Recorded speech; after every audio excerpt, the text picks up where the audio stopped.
आइए मित्रों, आज हम बात करेंगे शनिवार वाड़ा की, जो कि महाराष्ट्र के पुणे स्थित है।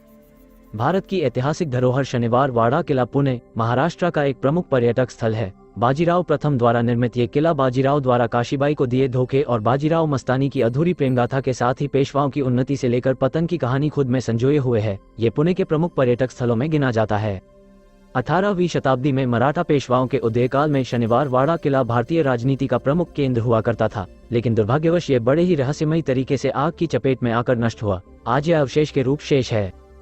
शनिवार वाड़ा किले के साथ एक काला अध्याय भी जुड़ा हुआ है। इस किले में सत्ता में लोभ में मराठाओं के 5वें पेशवा 16 वर्ष के नारायण राव की निर्मम हत्या करवा दी गई थी। कहा जाता है कि उनकी आत्मा इस किले में भटकती है और अंतिम घड़ी में उनके द्वारा ली गई चीखें आज भी इस किले की 4 दीवारों में गूंजती है। ये किला भारत के सबसे रहस्यमयी, डरावनी जगहों में शामिल है। शनिवार वाड़ा का निर्माण पेशवा बाजीराव प्रथम द्वारा करवाया गया था, जो मराठा शासक छत्रपति साहू के पेशवा प्रधान थे। इसकी नींव 10 जनवरी 1730 को शनिवार के दिन रखी गई थी। शनिवार के दिन नींव रखे जाने के कारण इस किले का नाम शनिवार वाड़ा पड़ा। इस 7 मंजिला किले के निर्माण की जिम्मेदारी राजस्थान के ठेकेदारों को सौंपी गई, जो कुमावत क्षत्रिय कहलाते थे। इसे पुनर्तः पत्थरों से निर्मित किए जाने की योजना थी, किंतु सतारा की प्रजा द्वारा वहां के राजा साहू से शिकायत की गई कि पत्थरों से इमारत के निर्माण का अधिकार केवल राजाओं का है। जिसके बाद राजा साहू द्वारा पेशवाओं को पत्र लिखकर अपनी आपत्ति जताई गई और शनिवार वाड़े का निर्माण पत्थरों के बजाय ईंट से करने को कहा। उस समय तक किले का आधार तैयार हो चुका था। राजा साहू की बात मानकर पेशवाओं ने किले की शेष मंजिलों का निर्माण ईंटों से करवाया। किले के निर्माण हेतु प्रयुक्त टीक की लकड़ी जुन्नार के जंगलों से, पत्थर चिचवड़ की खदानों से और चूना जेजुरी खदानों से लाया गया था। 625 आंक में निर्मित इस किले के निर्माण में कुल 1,61,100 रुपये खर्च हुए। भव्य किले के सफलतापूर्वक निर्माण के उपरांत प्रसन्न होकर पेशवाओं ने राजस्थान के ठेकेदारों को नाइक की उपाधि से अलंकृत किया। 22 जनवरी 1732 को शनिवार के दिन ही किले का उद्घाटन संपन्न हुआ। शनिवार वाड़ा किले की संरचना। शनिवार वाड़ा किले में प्रवेश हेतु 5 दरवाजे बने हुए हैं, जिन्हें विभिन्न नाम दिए गए हैं। दिल्ली दरवाजा ये किले का मुख्य द्वार है। यह उत्तर दिशा में दिल्ली की ओर खुलता है, इस कारण इसे दिल्ली दरवाजा भी कहा जाता है। उत्तर में दिल्ली की ओर मुख कर यह द्वार बनाने के पीछे पेशवा बाजीराव की मुगल साम्राज्य की समाप्ति की महत्वाकांक्षा भी मानी जाती है। ये दरवाजा काफी ऊंचा और चौड़ा है, इतना कि पालकी सहित हाथी को यहाँ से निकाला जा सकता है। इस दरवाजे पर दोनों पलड़ों पर 72 नुकीले कीलें लगी हुई हैं, जिनकी लंबाई 12 इंच है। ये शत्रु के हाथियों के हमले से रक्षा के लिए दरवाजे पर लगाई गई हैं। दरवाजे के दाहिने पलड़े पर सैनिकों के आने जाने के लिए एक छोटा द्वार बना हुआ है। ये दरवाजा काफी छोटा है, जिससे कोई सेना आसानी और जल्दी से इसमें प्रवेश नहीं कर सकती। ऐसा सुरक्षा की दृष्टि से किया गया था। मस्तानी दरवाजा या अली बहादुर दरवाजा, ये दरवाजा उत्तर दिशा में खुलता है। पेशवा बाजीराव की दूसरी पत्नी मस्तानी बाहर जाते समय इसी दरवाजे का इस्तेमाल करती थी, इस कारण इस दरवाजे का नाम मस्तानी दरवाजा पड़ा। इसे अली बहादुर दरवाजा का नाम भी दिया गया है। खिड़की दरवाजा, ये दरवाजा पूर्व दिशा में खुलता है। खिड़की बनी होने के कारण इसका नाम खिड़की दरवाजा पड़ा। गणेश दरवाजा, ये दरवाजा दक्षिण पूर्व दिशा में खुलता है। किले परिसर में बने गणेश महल के नजदीक होने के कारण इसका नाम गणेश दरवाजा पड़ा। इस दरवाजे का उपयोग महिलाएं कस्बा गणपति मंदिर में दर्शन के लिए आते समय करती थी। जम्बूल दरवाजा या नारायण दरवाजा और जम्बूल दरवाजा दक्षिण दिशा में खुलता है। इसका उपयोग दासियां किले में आने जाने के लिए किया करती थी। इस दरवाजे का दूसरा नाम नारायण राव दरवाजा नारायण राव की मृत्यु के उपरांत दिया गया। इसी दरवाजे से उनका शव किले के बाहर ले जाया गया था।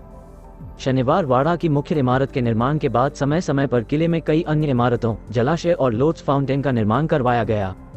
किले की मुख्य इमारत 7 मंजिला थी, जिसकी सबसे ऊंची मंजिल पर पेशवाओं का निवास था, जिसे मेघाम्बरी कहा जाता था। कहा जाता है कि यहाँ से देखने पर 17 किलोमीटर दूर आनंदी में स्थित संत ज्ञानेश्वर मंदिर के शिखर दिखाई पड़ता था। 1828 में किले में लगी आग में यह इमारत भी नहीं बची। वर्तमान में इसका पत्थर से निर्मित आधार शेष है। इसके अतिरिक्त कुछ छोटी इमारत शेष है।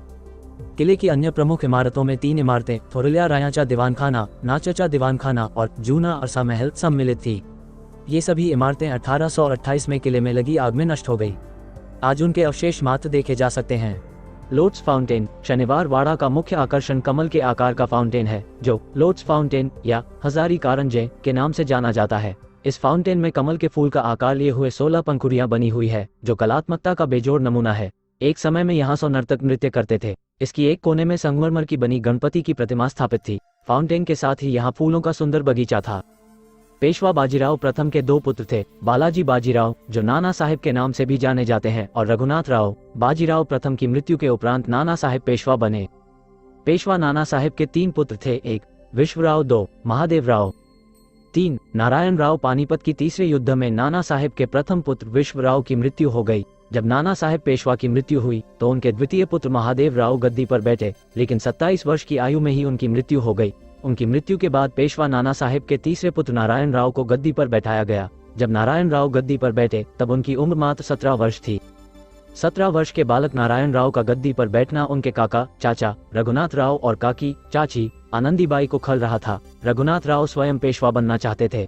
वह पहले पेशवा महादेव राव की हत्या का प्रयास कर चुके थे, जिससे नारायण राव वाकिफ थे। इस कारण वे भी अपने काका को पसंद नहीं करते थे और हमेशा शक की दृष्टि से देखते थे। दोनों के रिश्ते तब और बिगड़ गए जब सलाहकारों के भड़काने पर पेशवा नारायण राव ने रघुनाथ राव को अपने घर पर नजरबंद कर दिया। उनकी काकी आनंदीबाई इस बात पर उनसे बहुत नाराज हो गई। नजरबंद होने के बाद रघुनाथ राव ने अपने बचाव के लिए शिकारी कबीलियाई गादी के मुखिया सुमेंद्र सिंह गादी को एक पत्र भेजा, जिसमें लिखा था नारायण राव लाधारा, जिसका अर्थ था नारायण राव को कैद कर लो। ये पत्र पहले रघुनाथ राव की पत्नी आनंदीबाई के पास पहुंचा और मौका देखते हुए उसने घिनौनी चाल चलते हुए उस पत्र के शब्द बदल दिए और नारायण राव लाधारा को नारायण राव लामारा कर दिया, जिसका अर्थ था नारायण राव को मारो।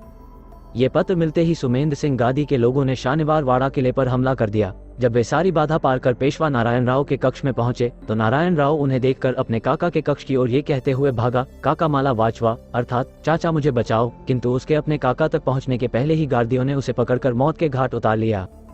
इस घटना के संबंध में इतिहासकारों में मतभेद है। कुछ इतिहासकार उपरोक्त घटना को मानते हैं। कईयों का कहना है कि नारायण राव अपने काका के सामने ही स्वयं को बचाने के लिए याचना करता रहा, किंतु रघुनाथ राव ने कुछ नहीं किया और गार्दियों ने उसे मारकर उसकी लाश के टुकड़े टुकड़े कर नदी में बहा दिए। 27 फरवरी 1823 को शनिवार वाड़ा किले में आग लग गई। 7 दिनों तक इस आग में काबू नहीं पाया जा सका। इस आग में किले का अधिकांश हिस्सा जल गया। आज इसके अवशेष शेष हैं। शनिवार वाड़ा के संबंध में कई रहस्यमयी और भूतिया कहानियां प्रचलित है। लोगों का कहना है कि आज भी शनिवार वाड़ा में नारायण राव की आत्मा भटकती है और उसके द्वारा कहे गए अंतिम शब्द काका माला वाचवा आज भी किले में सुनाई पड़ते हैं। इस कारण इस किले को भूतिया माना जाता है।